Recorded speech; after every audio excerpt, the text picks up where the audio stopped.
I più furbi, i Dise, però mi frega i a me. Questo è il punto. Maledetti. C'è chi, come un'associazione sportiva senza scopo di lucro, faceva pagare l'affitto della propria palestra senza dichiarare il guadagno, evadendo il fisco per 200.000 euro. O chi, come due imprese del settore commercio di metalli, emetteva fatture per operazioni inesistenti, non dichiarando 7,5 milioni di euro. Tasselli di un puzzle conosciuto, quello degli evasori veneziani, concentrati però in un'area di grande sviluppo negli ultimi anni, il Veneto orientale. Non ci sono solo Venezia e i comuni dell'entroterra nel mirino della Guardia di Finanza. La zona fra Portogruaro, Sandona di Piave, Jesolo e Caorle sta diventando, secondo gli investigatori, una zona ad alto rischio di frodi fiscali. Lo dice il bilancio dei 10 mesi di attività delle Fiamme Gialle di Portogruaro.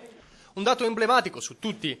In 170 verifiche fiscali trovati 77 evasori totali, completamente sconosciuto l'erario. 77 finti nullatenenti, quasi il 50% dei controllati, quasi 1 su 2 fuori legge.